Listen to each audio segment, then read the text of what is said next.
Hello students, हम एग्जामपुर कलम से क्रांति, मैं प्रीति आपका अपने परिवार एग्जामपुर में स्वागत करती हूँ। तो बज चुके हैं दोपहर के 1, स्टार्ट हो चुकी है आपकी क्लास। एक बार जल्दी से क्लास को लाइक करके शेयर कर दीजिए ताकि और स्टूडेंट्स क्लास में लाइव आ सके। तो good afternoon, very very good afternoon आप सभी को। आधा दिन आप लोगों का बीत चुका है जो कि बहुत अच्छा रहा होगा और बाकी का दिन भी मंगलमय शुभ हो। तो जल्दी से एक बार क्लास में आ जाइए। जैसा कि आप लोगों को पता है, आज होने वाला है आपका लाइव टेस्ट। ठीक है, तो आज हम क्या करने वाले हैं, आज हम अपना लाइव टेस्ट करने वाले हैं। मतलब देखेंगे कि कितनी चीजें हमें आती हैं। टेस्ट होगा तो यहाँ पर आप, मतलब मैंने आपको पढ़ाई हुई है चीज, ऐसे कोई चीज नहीं मैं कुछ अलग दुनिया की लेकर आई हूँ। सारी चीजें आपकी पढ़ाई हुई होंगी। टेस्ट होगा तो एक्सप्लेनेशन की बिल्कुल भी यहाँ पर गुंजाइश नहीं होगी। एक्सप्लेनेशन में दूंगी नेक्स्ट डे, आपका जो जिसमें भी डाउट हो वो आप पूछ सकते हो। हाँ, जो एक्स्ट्रा चीजें निकलेंगी वो मैं आपको जरूर क्लास के साथ बताती हुई चलूंगी। तो स्टार्ट करते हैं अपने रैपिड फायर राउंड को क्वेश्चन नंबर 1 के साथ। क्वेश्चन नंबर 1 आपके स्क्रीन पर ये रहा और क्या दिया हुआ है, विच of the following is a presentation graphics software. निम्नलिखित में से कौन सा एक प्रस्तुति ग्राफिक्स सॉफ्टवेयर है, बताइए। क्वेश्चन नंबर 1 का कौन सा ऑप्शन करेक्ट हो जाएगा, इनमें से कौन सा एक ग्राफिक्स प्रेजेंटेशन सॉफ्टवेयर है। अगर आपको प्रस्तुति बनानी है, if you want to make a presentation, तो आप इनमें से कौन से ऑप्शन के साथ जाओगे, कौन सी एप्लीकेशन को चुनोगे अगर आप प्रस्तुति बनाना चाहते हैं तो। Option A MS Windows, option B MS PowerPoint, option C MS Excel या option D MS Word. Question number 1 के लिए कौन सा ऑप्शन करेक्ट हो जाएगा। क्वेश्चन नंबर 1 के लिए जल्दी से बताना है आपको, क्वेश्चन नंबर 1 कौन सा ऑप्शन यहां पर करेक्ट होगा। तो बिल्कुल सही, हाँ बिल्कुल जल्दी, क्वेश्चन लगते के साथ ही आंसर आनी चाहिए। यहां पे जिन्होंने भी ऑप्शन बी दिया है पावर पॉइंट, करेक्ट आंसर हो जाएगा। पावर पॉइंट इसका बिल्कुल सही आंसर है। देखो, प्रेजेंटेशन से रिलेटेड या स्लाइड से रिलेटेड, प्रेजेंटेशन से रिलेटेड या स्लाइड से रिलेटेड आपके पास होता है कौन सा सॉफ्टवेयर, पावर पॉइंट। अगर आपको मतलब बही खाता बनाना है, अगर आप रो और कॉलम वाली चीजें करना चाहते हो, पंक्ति और स्तंभ वाली चीजें करना चाहते हो तो MS एक्सेल होता है। अगर आप केवल दस्तावेज बनाना चाहते हो, केवल आपको डॉक्यूमेंट बनाना है, दस्तावेज बनाना है, तो होता है MS वर्ड। क्या होता है, MS वर्ड होता है।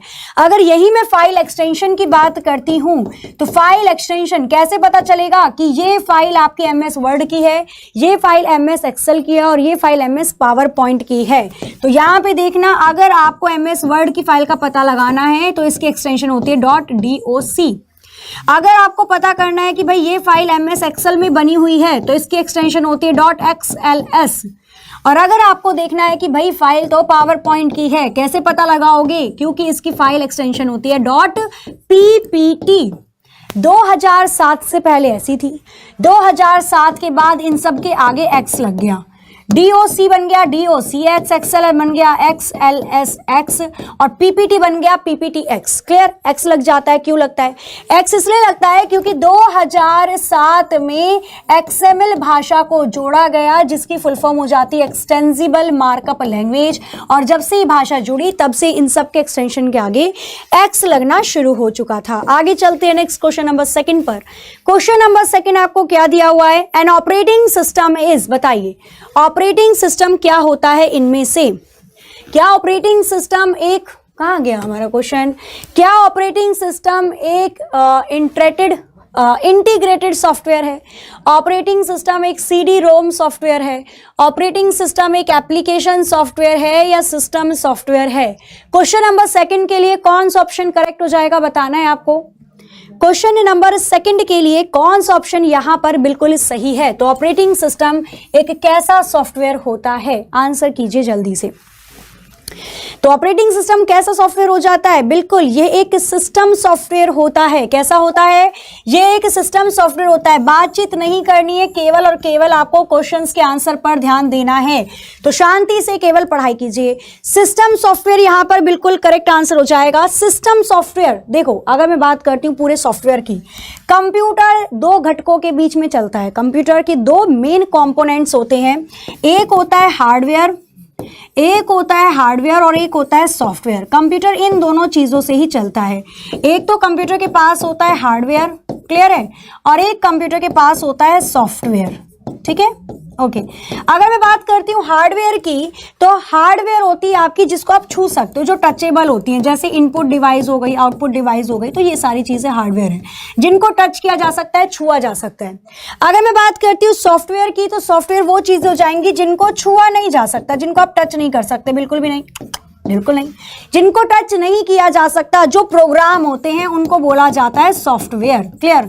सॉफ्टवेयर होते हैं आपके दो प्रकार के, सॉफ्टवेयर होते हैं आपके दो प्रकार के, एक होता है आपका सिस्टम सॉफ्टवेयर और एक दूसरा होता है आपका एप्लीकेशन सॉफ्टवेयर। एक होता है सिस्टम सॉफ्टवेयर, दूसरा होता है एप्लीकेशन सॉफ्टवेयर।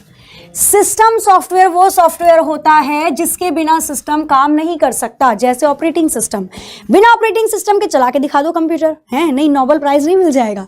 देखो, बिना आप सिस्टम सॉफ्टवेयर के सिस्टम को नहीं चला सकते। ऑपरेटिंग सिस्टम, विंडो, बिना विंडो के क्या कंप्यूटर को चलाया जा सकता है? बिल्कुल नहीं। आपका मोबाइल फोन एंड्रॉइड नाम का ऑपरेटिंग सिस्टम है, क्या बिना एंड्रॉइड के मोबाइल फोन चल जाएगा? नहीं चलेगा। बिना एंड्रॉइड के बन जाएगा वो डब्बा है, डब्बा अंकल का डीबी डब्बा।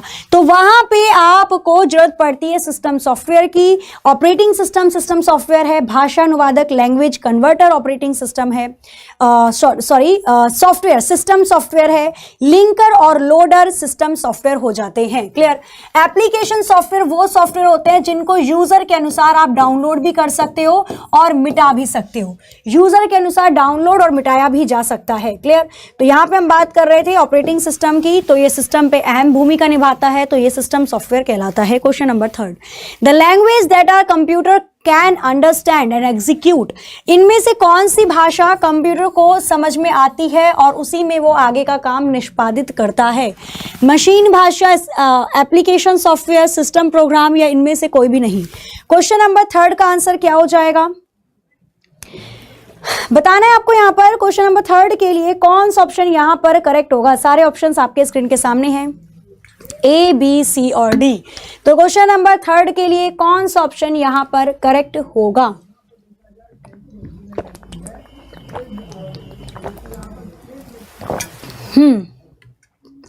कंप्यूटर को कौन सी भाषा समझ में आती है और उसी में वो आगे काम करता है? जाहिर सी बात है, मशीनी भाषा। यहाँ पे ऑप्शन ए इसका करेक्ट आंसर हो जाएगा। मशीनी भाषा में दो चीजें होती हैं, 0 और 1। 0 और 1 को बोला जाता है बिट, और बिट की फुल फॉर्म होती है बाइनरी डिजिट। क्या होती है? बिट की फुल फॉर्म होती है बाइनरी डिजिट। बाइनरी डिजिट की अगर मैं बात करती हूँ, 0 1 कंप्यूटर समझता है, क्योंकि कंप्यूटर एक इलेक्ट्रॉनिक डिवाइस है जो कि सर्किट पर चलता है। या तो स्विच ऑफ होगा, या तो ऑन होगा, या तो करंट जाएगा, या तो नहीं जाएगा। ऑफ, 0 का मतलब होता है ऑफ है, 1 का मतलब होता है ऑन है। और बाइनरी डिजिट का आविष्कार करने वाले व्यक्ति कौन थे? तो उनका नाम था गॉटफ्राइड लेबनीज। किन्होंने आविष्कार किया था इसका? Gottfried Lebanese. और आगे चल के फिर लेडी एडा लवलेस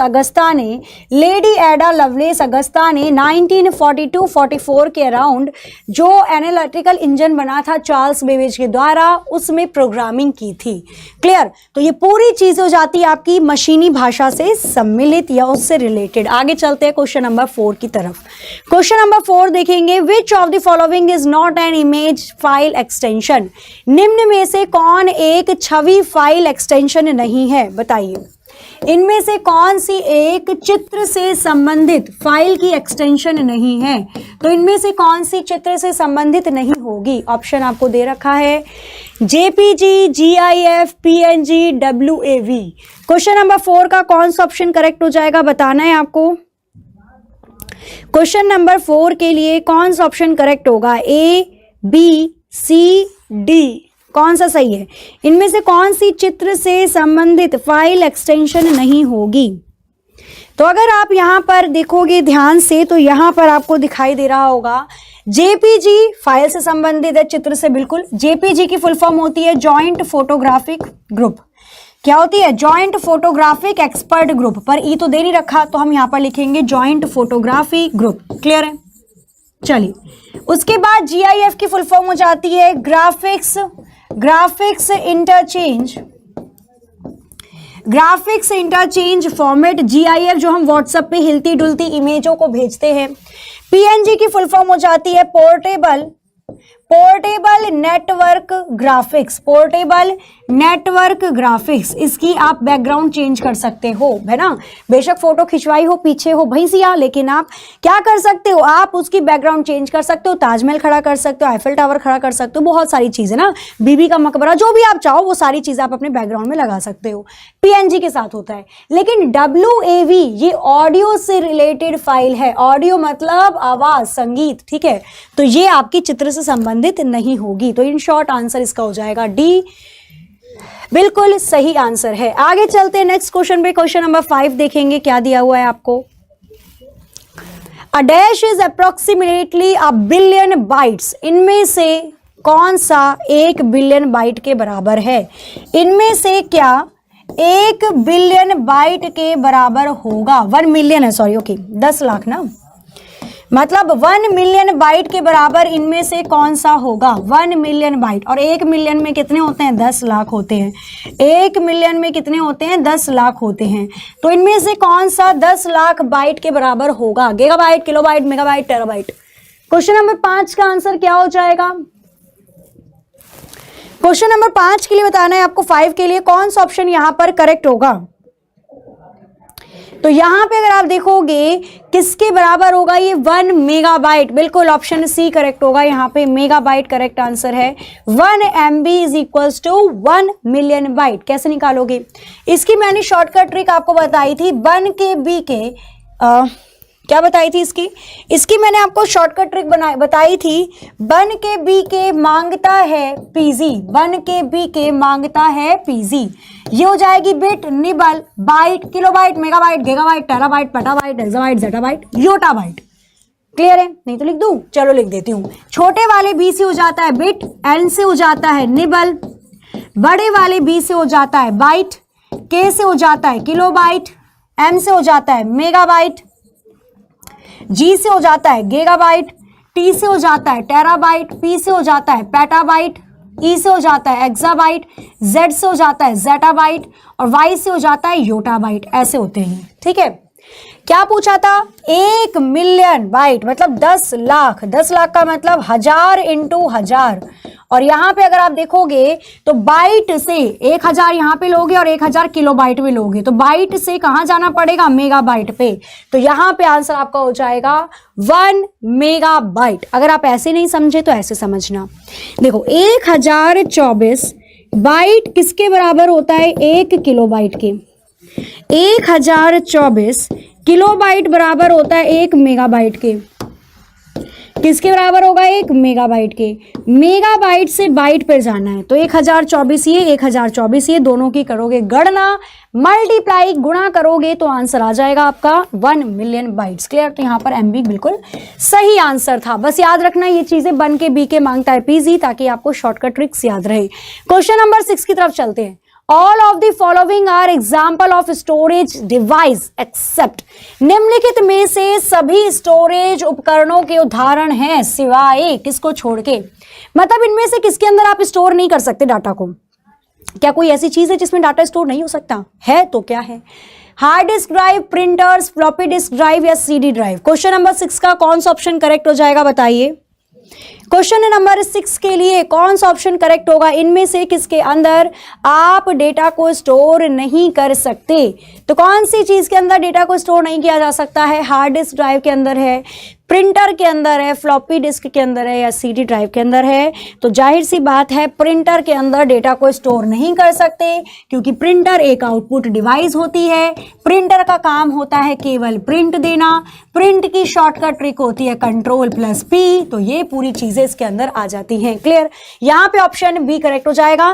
फ्लॉपी डिस्क 1.44 MB तक स्टोरेज रख सकता है, हार्ड डिस्क टेराबाइट में स्टोरेज रखता है, CD 700 MB तक की स्टोरेज होती है।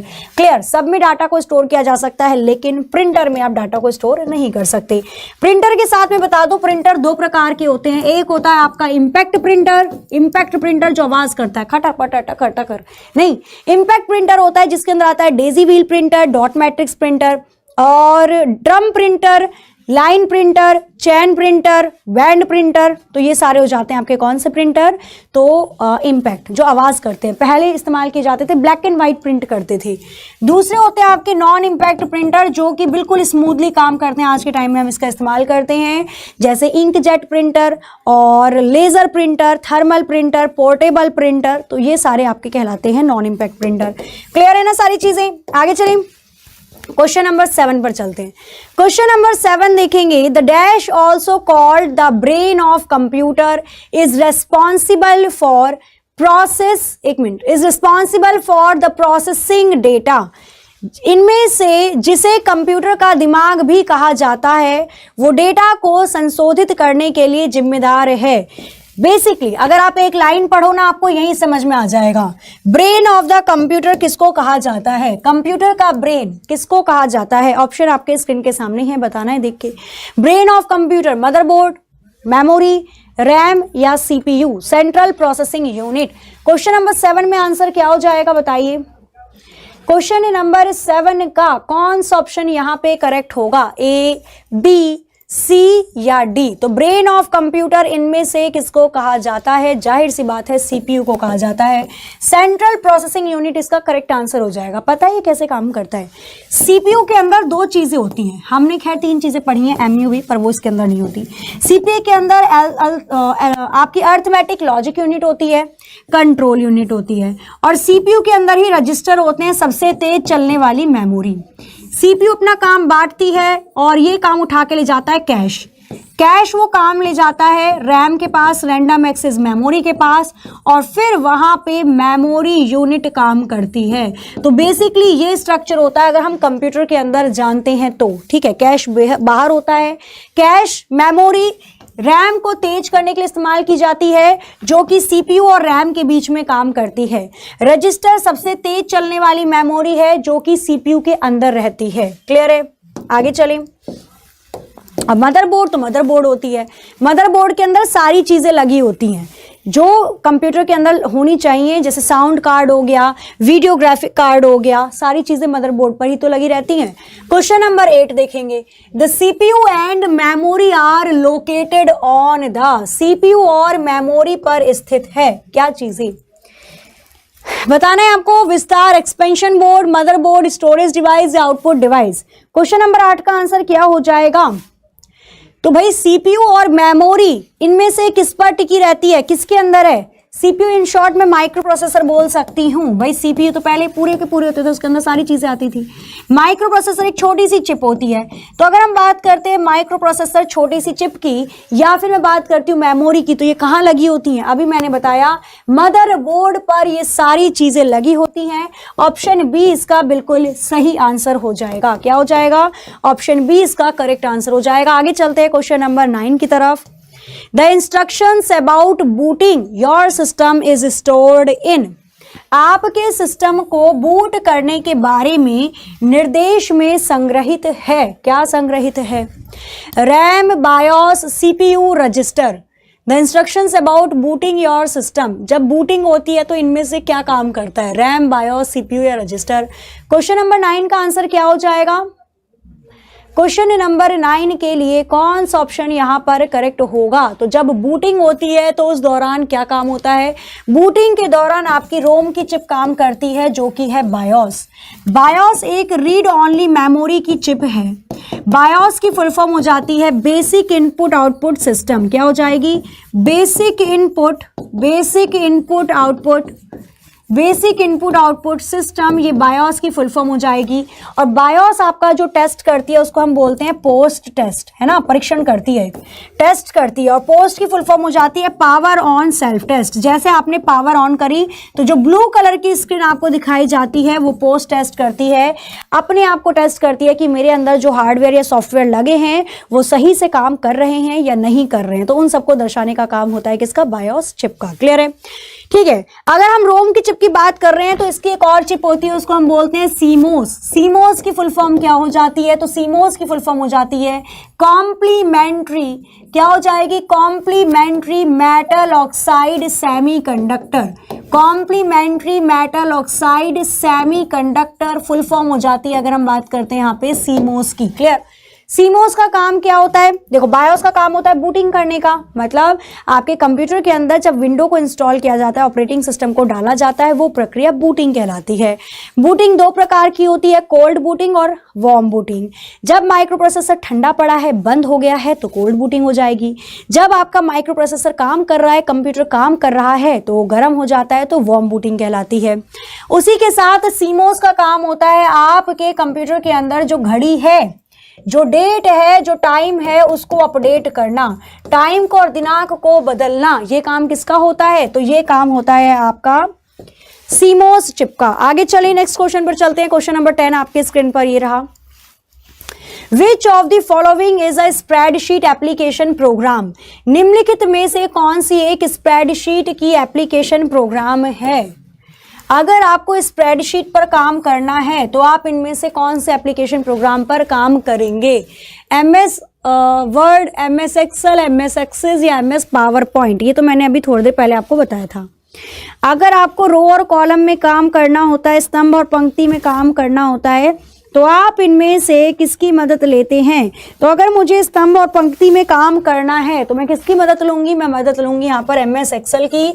ऑप्शन बी इसका करेक्ट आंसर हो जाएगा। MS एक्सेल इसका बिल्कुल सही आंसर होगा। स्प्रेडशीट की बात कर रहे हैं। स्प्रेडशीट का मतलब होता है वर्कशीट, और इसका इस्तेमाल किया जाता है किसके अंदर? इसका इस्तेमाल किया जाता है आपका MS एक्सेल के अंदर। 255 तक ज़्यादा से ज़्यादा वर्कशीट होती हैं एक वर्कबुक बनाने के लिए, और कम से कम 3 होती हैं। इसका एक्सटेंशन होता है XLSX, ठीक है। अगर आपको एक कॉलम से किधर की तरफ जाना है, एक कॉलम से अगर आप राइट साइड दाईं तरफ जाना चाहते हो तो टैब को दबाया जाता है। अगर बाईं तरफ जाना चाहते हो तो कंट्रोल के साथ टैब को दबाना पड़ेगा। अगर आप एक सेल नीचे जाना चाहते हो तो एंटर को दबाया जाता है, और अगर आप एक सेल ऊपर जाना चाहते हो तो कंट्रोल के साथ एंटर को दबाया जाता है। याद रखना, ये चीजें पूछी जाती है इसलिए इंपॉर्टेंट हो जाती हैं। आगे चलते हैं नेक्स्ट क्वेश्चन पर। क्वेश्चन नंबर 11 देखेंगे। द शॉर्टकट की use for pasting text. Clip board में जब आप डेटा को कॉपी करते हो तो वो क्लिप बोर्ड में चला जाता है। तो क्लिप बोर्ड से डेटा को चिपकाने के लिए, या डेटा को अगर हम क्या करना चाहते हैं, पेस्ट करना चाहते हैं, तो पेस्ट करने की शॉर्टकट की क्या होती है? व्हाट इज द शॉर्टकट की फॉर पेस्टिंग एनी डेटा? अगर आप डेटा को पेस्ट करना चाहते हो तो उसकी शॉर्टकट की क्या होगी, बताइए। डेटा को पेस्ट करने की शॉर्टकट की क्या हो जाएगी? बिल्कुल Ctrl+V। ऑप्शन बी इसका करेक्ट हो जाएगा। डेटा को पेस्ट करने की Ctrl+V होती है। Ctrl+D होती है डायलॉग बॉक्स को खोलने की। Dialog box in the sense of font. आपकी जो लिखावट होती है उस लिखावट का आकार बढ़ाना है, घटाना है, इंक्रीज करना है, डिक्रीज करना है, मोटा करना है, पतला करना है, काला, नीला, हरा, नीला, पीला, गुलाबी करना है, कोई भी कलर इस्तेमाल करना है, कुछ भी अगर आप लिखावट से रिलेटेड करना चाहते हो तो Ctrl+D का इस्तेमाल होता है। Ctrl+C डेटा को कॉपी करने के लिए इस्तेमाल किया जाता है, और Ctrl+X डेटा को कट करने के लिए इस्तेमाल होता है। आगे चलते हैं क्वेश्चन नंबर 12 की तरफ। क्या दिया हुआ है आपको? Which of the following is a quick way to switch between window. अगर आप दो विंडो के बीच में स्विच करना चाहते हो, आपने पहली विंडो खोली, इससे दूसरी पे जाना चाहते हो, इससे तीसरी पे जाना चाहते हो, इससे चौथी पे जाना चाहते हो, अगर आप विंडो के बीच में स्विच करना चाहते हो तो कौन सी शॉर्टकट की का इस्तेमाल किया जाएगा? Alt+Tab, Ctrl+Tab, Shift+Tab या Shift+Alt? क्वेश्चन नंबर 12 के लिए कौन सा ऑप्शन करेक्ट हो जाएगा, बताइए। क्वेश्चन नंबर 12 के लिए कौन सा ऑप्शन यहां पर करेक्ट होगा? तो जाहिर सी बात है Alt+Tab आ भी रहा है, आंसर ऑप्शन ए करेक्ट हो जाएगा। अगर आप एक से दूसरी विंडो में स्विच करना चाहते हो तो Alt+Tab इसका करेक्ट आंसर होगा। Question number 13, the first network that planted the seeds of network. पहला नेटवर्क जिसने इंटरनेट के बीज बोए थे वो कौन सा था? मतलब इंटरनेट से पहले जो नेटवर्क आया था, इंटरनेट तो नाम नहीं था शुरू में तो नाम कुछ और था इसका। तो यहाँ पे बताना है आपको इंटरनेट का शुरू में नाम क्या था जिसने इंटरनेट के बीज बोए थे। ऑप्शन आपको दे रखा है ARPANET, NSF, ANIET, net, VNet या iNet। क्वेश्चन नंबर 13 का आंसर क्या हो जाएगा? क्वेश्चन नंबर 13 में कौन सा ऑप्शन करेक्ट होगा? तो यहाँ पे आंसर बिल्कुल ऑप्शन ए करेक्ट हो जाएगा। ARPANET इसका सही आंसर होगा। ARPANET की फुल फॉर्म क्या हो जाती है? Advanced research project agency network. Advance research project agency network क्या हो जाएगी? प्रोजेक्ट एजेंसी नेटवर्क, ये फुल फॉर्म हो जाएगी अगर हम बात करते हैं ARPANET की। 1970 में इसमें दो प्रोटोकॉल को मिलाया गया, transmission control protocol, internet protocol, तब जाकर ये इंटरनेट बना और इसके बाद इसको ऑप्टिकल फाइबर की तारों से, ऑप्टिकल फाइबर की केबल से समुद्र के द्वारा एक जगह से दूसरी जगह भेजा गया था। ऑप्टिकल फाइबर एक ऐसी तार होती है जिसमें पूर्ण आंतरिक परावर्तन होता है, रिफ्लेक्शन होता है, जिसके कारण रोशनियां उत्पन्न होती हैं और वही इंटरनेट को एक जगह से दूसरी जगह लेकर जाती हैं। क्लियर है? ARPANET इसका सही आंसर हो जाएगा। अगर मैं बात करती हूँ भारत में कब आया इंटरनेट, तो भारत में इंटरनेट आया 1995 में। 15 अगस्त 1995 में सुचारू रूप से लोगों के लिए इंटरनेट खोल दिया गया। इसको लाने वाली कंपनी कौन थी? VSNL। फुल फॉर्म हो जाती है इसकी विदेश संचार निगम लिमिटेड। क्या हो जाएगी? विदेश संचार निगम लिमिटेड फुल फॉर्म हो जाती है अगर हम बात करते हैं यहाँ पे VSNL की। आगे चले, नेक्स्ट देखते हैं यहाँ पे क्वेश्चन नंबर 14 क्या दिया हुआ है। आज अगर आपने पूरी क्लास ले ली ना, आप ये समझ के चलो भाई कंप्यूटर आपको 80% बहुत अच्छे से आ जाएगा, बट क्लास बहुत अच्छे से भी लेनी पड़ती है। क्वेश्चन नंबर 14 का आंसर बिल्कुल डेली आपकी 1 PM पे क्लास होती है, दोपहर 1 बजे डेली होती है क्लास। क्वेश्चन नंबर 14 की अगर हम बात करते हैं, which country has the largest internet user? इनमें से किस देश में सबसे अधिक इंटरनेट उपयोग करता है? बताइए। USA में, चीन में, भारत में या रूस में? और जिन्होंने कल की तांडव क्लास नहीं देखी है, कल, ठीक है, 13 तारीख को अगर मैं बताती हूँ आपका 13 जनवरी विवेक सर ने कल तांडव वाला आपका करंट अफेयर लिया था, है ना? तो जिन्होंने नहीं देखा है वो जरूर देख लीजिएगा। कहते हैं भाई एक क्लास मिल जाए, मुझे कोई नहीं, मैं 12 घंटे पढ़ लूंगा या मैं 8 घंटे 13 घंटे पढ़ लूंगी, पर मुझे एक क्लास मिल जाए जिसमें सारी चीजें इंक्लूडेड हो, तो वही चीज है ये, ठीक है? जरूर ले लीजिएगा, बहुत बहुत इंपॉर्टेंट रहेगी आपके आने वाले एग्जाम्स के लिए। क्वेश्चन नंबर 14 का आंसर क्या हो जाएगा? तो सबसे ज्यादा इंटरनेट को यूज करने वाले लोग चाइना में है। भाई सबसे ज्यादा पॉपुलेशन कहाँ की है बताओगे मुझे? सबसे ज्यादा पॉपुलेशन कहाँ की है? सबसे ज्यादा लोग, जनसंख्या कहाँ की है? चाइना की। तो सबसे ज्यादा इंटरनेट को यूज करने वाले लोग भी कहाँ पे होंगे? चाइना में होंगे, नो डाउट। आगे चलते हैं क्वेश्चन नंबर 15 पर। Who invented email? ईमेल को इन्वेंट करने वाले व्यक्ति का नाम बताइए। Who is the father of email? Email के पापा जी, ईमेल के पितामह या ईमेल को इन्वेंट करने वाले व्यक्ति कौन थे? रे टॉमिल्सन यहाँ पर नहीं दे रखा, लेकिन पहले उनका ही नाम आता है, रे टॉमिल्सन का। 1971 में पहला ईमेल भेजा गया था और @ का साइन भी रे टॉमिल्सन ने दिया था। लेकिन आगे चल के शिवा अय्यादुराई जी आए और इन्होंने ईमेल में बहुत सारे काम करे, इसलिए इनका नाम इसमें सम्मिलित कर दिया गया। अगर दोनों ऑप्शन में आ जाए और पढ़ जाओ आप धर्म संकट में कि अब क्या किया जाए, तो आंसर करोगे आप शिवा अय्यादुराई, क्योंकि अब यही बोले जाते हैं। क्लियर? लेकिन अगर ऑप्शन में नहीं होता शिवा अय्यादुराई तो आंसर हो जाता रे टॉमिल्सन। क्लियर है? समझ में आया? ईमेल की अगर मैं बात करती हूँ, मैं बता चुकी, पहला 1971 में भेजा गया, @ का साइन भी रे टॉमिल्सन ने बनाया था। इसको आगे और एक्सप्लेन करूं मैं तो क्या कह सकते हैं हम इसके अंदर? रे टॉमिल्सन ने किया ये सब चीजें। अच्छा, 500 ईमेल आपकी लिमिट होती है, एक दिन में आप 500 ईमेल भेज सकते हो, इससे ज्यादा भेजोगे तो पैसा देना पड़ेगा। उसके बाद अगर मैं बात करती हूं तो 25 MB तक की ईमेल आप भेज सकते हो, इससे ज्यादा MB की भेजोगे तो आपको लिंक क्रिएट करना पड़ता है। और ईमेल जो होता है आपका वो 15 GB का स्टोरेज लेता है, 10 GB उसका अपना खुद का होता है और 5 GB की स्टोरेज वो आपके फोन में या फिर लैपटॉप में या कंप्यूटर में लेता है। क्लियर है सारी चीजें? आगे चलिए, आगे चलते हैं, नेक्स्ट देखेंगे क्वेश्चन नंबर 16 क्या दिया हुआ है आपको। Question number 16, which of the following is या are GUI based operating system? निम्नलिखित में से कौन सी GUI बेस्ड ऑपरेटिंग सिस्टम है? MS DOS, MS Windows, Unix या ये सभी? क्वेश्चन नंबर 16 का आंसर क्या हो जाएगा? क्वेश्चन नंबर 16 के लिए कौन सा ऑप्शन करेक्ट है बताइए जल्दी से, जल्दी से बताना है आपको। क्वेश्चन नंबर 16 के लिए कौन सा ऑप्शन यहां पर बिल्कुल सही हो जाएगा? क्लियर? देखो, GUI अगर मैं बात करती हूँ ना ऑपरेटिंग सिस्टम की, तो ये दो तरीके के होते हैं। एक होते हैं ग्राफिकल यूजर इंटरफेस, एक होते हैं कैरेक्टर यूजर इंटरफेस। ग्राफिकल जिनमें चित्र बना होता है, क्लिक करो खुल के आ जाएगा। कैरेक्टर जिनमें आपको कमांड लिखनी पड़ती है, ठीक है? तो भाई MS विंडो तो चित्र वाला है। आप जब MS विंडो वाला कंप्यूटर लेते हो, मतलब कंप्यूटर के अंदर विंडो डालते हो, ऑपरेटिंग सिस्टम डालते हो, तो आपको छोटे छोटे डेस्कटॉप पर आइकन दिखने लग जाते हैं। आप क्लिक करते हो वो खुल के आ जाता है, वही आपका ग्राफिकल यूजर इंटरफेस कहलाता है। लेकिन अगर आप माइक्रोसॉफ्ट डिस्क ऑपरेटिंग सिस्टम में काम कर रहे हो या यूनिक्स में काम कर रहे हो, तो यहाँ पे आपको एक ब्लैक कलर की स्क्रीन मिलती है और व्हाइट कलर से आपको लिखना पड़ता है कि भैया ओपन कर दो dir, कोई डायरेक्टरी है उसको खोल कर दे दो, और एंटर दबाओगे तब जाकर काम होगा। ठीक है, क्लियर है। यूनिक्स ऑपरेटिंग सिस्टम की अगर मैं बात करती हूँ 1970 के दशक में सी भाषा पर इसको बनाया गया। इसको बनाने वाले दो व्यक्ति थे, एक का नाम था केन थॉमसन और दूसरे व्यक्ति थे डेनिस रिची। दूसरे व्यक्ति कौन से थे? तो दूसरे व्यक्ति थे डेनिस रिची। दोनों ने मिलकर यूनिक्स ऑपरेटिंग सिस्टम को बनाया था AT&T बेल लेबोरेटरी अमेरिका में। क्वेश्चन नंबर 17 देखेंगे यहाँ पे। The binary number system has a base. Binary number system का आधार क्या होता है, बताइए।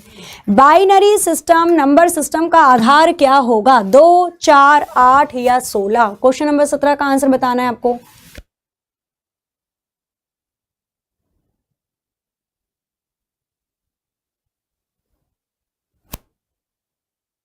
क्वेश्चन नंबर 17 का कौन सा ऑप्शन करेक्ट हो जाएगा? तो बाइनरी नंबर सिस्टम का एक आधार है, क्या आधार होता है? 2, 4, 8 या 16? तो क्वेश्चन नंबर 17 की अगर हम बात करते हैं, यहाँ पे आंसर 2 बिल्कुल सही है। 4 होते हैं ये। एक होता है आपका बाइनरी, दूसरा होता है आपका ऑक्टल, तीसरा होता है आपका डेसिमल, चौथा होता है आपका हेक्साडेसिमल। किसमें होते हैं? ये 4 भागों में आपके विभाजित होते हैं। बाइनरी का आधार 2 होता है, ऑक्टल का 8 होता है, डेसिमल का 10 होता है, हेक्साडेसिमल का 16 होता है। बाइनरी में 0, 1 आता है, ऑक्टल में 1, 2, 3, 4, 5, 6, 7 तक आता है। डेसिमल में आपका 9 तक संख्याएं लिखी जाती हैं और हेक्साडेसिमल में 0 से 9 तक और A से F तक के अल्फाबेट आते हैं। क्लियर? तो ये आपके 4 तरीके के होते हैं। बाइनरी पूछा है तो आंसर यहाँ पर 2 हो जाएगा। क्वेश्चन नंबर 18 देखेंगे। Question number 18, there are dash parts to the computer system. Computer system के कितने भाग होते हैं? अभी मैंने बताया कंप्यूटर सिस्टम के कितने कंपोनेंट्स होते हैं, कंप्यूटर सिस्टम में कितने घटक होते हैं। तो यहाँ पे अगर आपसे कंपोनेंट या घटक के बारे में पूछे तो 2 होते हैं। कितने होते हैं? 2 होते हैं। कितने आदमी थे? 2 आदमी थे, है ना। तो यहाँ पे 18 का आंसर हो जाएगा ऑप्शन ए। और 2 कौन कौन से हो जाएंगे? तो पहला हो जाएगा आपका हार्डवेयर और दूसरा हो जाएगा आपका सॉफ्टवेयर। तो हार्डवेयर और सॉफ्टवेयर ये 2 घटक होते हैं कंप्यूटर के अंदर। हार्डवेयर जिनको छुआ जा सकता है, input device, output device, RAM, ROM, सारी चिप। और सॉफ्टवेयर हो जाती है आपकी प्रोग्राम जो कंप्यूटर के अंदर डाले जाते हैं। ऑपरेटिंग सिस्टम हो गया, language converter, interpreter, compiler, assembler हो गया, लिंकर, लोडर हो गया, गेमिंग हो गई। तो ये सारी चीजें एप्लीकेशंस ये सॉफ्टवेयर के अंदर आती हैं। आगे चलते हैं नेक्स्ट क्वेश्चन नंबर 19 पर। क्वेश्चन नंबर 19 देखेंगे। 19 क्या दिया हुआ है आपको? क्वेश्चन नंबर 19, अधिकतर कंप्यूटर समझ सकता है। कैन मोस्ट कंप्यूटर, अच्छा इनमें से कौन सी भाषा कंप्यूटर के द्वारा समझी जा सकती है? हाई लेवल लैंग्वेज, बेसिक, कोई भी भाषा या इनमें से कोई भी नहीं? तो क्वेश्चन नंबर 19 का कौन सा आंसर करेक्ट हो जाएगा? क्वेश्चन नंबर 19 में कौन सा ऑप्शन करेक्ट होगा बताना है आपको। सेकंड लास्ट क्वेश्चन है, इसके बाद बस एक ही क्वेश्चन बचेगा आपका। जल्दी से बताइए और बाद में ये भी बताना है आपको फिर क्लास कैसी लगी आज की, है ना। बिल्कुल पूरा ध्यान केवल और केवल क्लास पे रखना है। तो यहाँ पे अगर हम बात करते हैं क्वेश्चन नंबर 19 की, इसका आंसर होगा इनमें से कोई भी नहीं, नन ऑफ दीज। क्योंकि जब हमने पढ़ रखा है कि हमारा कंप्यूटर भैया सिर्फ और सिर्फ मशीनी भाषा या मशीन लैंग्वेज समझता है, तो क्यों जबरदस्ती इसको अंग्रेजी पढ़ा रहे हो? ये केवल और केवल मशीन लैंग्वेज समझता है जिसको बाइनरी लैंग्वेज बोला जाता है, 0 और 1। इसके अलावा कंप्यूटर को कुछ समझ में नहीं आता। कंप्यूटर को समझाने के लिए ऑपरेटिंग सिस्टम लगाया जाता है, इसलिए हम बोलते हैं operating system is a medium और interaction between user and hardware. हमारी भाषाएं कंप्यूटर को समझाना, कंप्यूटर की भाषाएं हमें समझाना, वो काम होता है किसका? मशीनी भाषा का। लास्ट क्वेश्चन, क्वेश्चन नंबर 20 देखेंगे। क्या दिया हुआ है आपको? कंप्यूटर ग्रिड होता है, क्या होता है? कंप्यूटर ग्रिड का मतलब क्या होता है? कंप्यूटर का एक हार्डवेयर घटक, एक सॉफ्टवेयर अवसंरचना जिसमें कई अभिकलन प्रतिष्ठान जुड़े होते हैं, सुपर कंप्यूटर का एक आदि प्रारूप या नाभिक के अनुसंधान हेतु दीर्घ हेड्रॉन संगठनों का एक हार्डवेयर घटक। ठीक है, computer is a grid. Question number 20 का आंसर कौन सा करेक्ट हो जाएगा बताइए। क्वेश्चन नंबर 20 के लिए कौन सा ऑप्शन यहां पर करेक्ट होगा, ए, बी, सी या फिर डी? तो कंप्यूटर इज अ ग्रिड, कौन सा ऑप्शन यहां पर करेक्ट हो जाएगा? तो देखो ग्रिड का मतलब क्या होता है, जो चारों तरफ से घिरा हुआ हो। तो हार्डवेयर कंप्यूटर में होते हैं, बिल्कुल होते हैं। सॉफ्टवेयर इंफ्रास्ट्रक्चर कंसिस्ट करता है मल्टीपल कंप्यूटिंग इंस्टॉलेशन को, बिल्कुल। इनिशियल फॉर्मेट होता है सुपर कंप्यूटर का, या हार्डवेयर कंपोनेंट ऑर्गेनाइज करते हैं। तो देखो न्यूक्लियर से तो कोई इसका लेना देना है नहीं। इसका आंसर हो जाएगा ऑप्शन बी, बिल्कुल सही, कि इसमें सॉफ्टवेयर होता है जो कि सारे कंप्यूटर के अंदर प्रोग्राम्स होते हैं उन सबको इंस्टॉल करके रखता है। तो जितने प्रोग्राम आप इंस्टॉल करते हो वो सारे प्रोग्राम आपके सॉफ्टवेयर के अंतर्गत आते हैं। आज का होमवर्क हो जाएगा क्वेश्चन नंबर 21 आपका होमवर्क है, कंप्यूटर में पासवर्ड सुरक्षा करती है, password protection in computer. Question को ध्यान से पढ़ना है और ये क्वेश्चन आपके आज की क्लास का होमवर्क है। टोटल 20 में से आपके कितने नंबर बने बताइएगा जरूर, और क्लास आपके लिए यूजफुल थी, कैसी रही, कितनी चीजें समझ में आई वो भी आपको ऑफलाइन कमेंट करके बताना है। मैं हो जाती हूँ साइड में खड़ी ताकि आप जल्दी से इसका स्क्रीनशॉट ले सको और इसका आंसर आपको ऑफलाइन कमेंट करके जरूर बताना है। चलिए तो क्लास को आज की करते हैं यहीं पर एंड। क्लास अच्छी लगी हो तो जाते जाते एक बार क्लास को लाइक कर देना, शेयर कर देना। जिन्होंने अभी तक चैनल को सब्सक्राइब नहीं किया है जल्दी से चैनल को सब्सक्राइब करके बेल आइकन प्रेस कर दीजिए। अपने स्कोर और ये क्वेश्चंस कोई डाउट भी है वो भी आप ऑफलाइन कमेंट में मेंशन जरूर कीजिएगा। तो मिलते हैं नेक्स्ट सेशन में, तब तक के लिए हंसते रहिए, मुस्कुराते रहिए, खुश रहिए, अपने घर वालों का ख्याल रखिए। जय हिंद, जय भारत।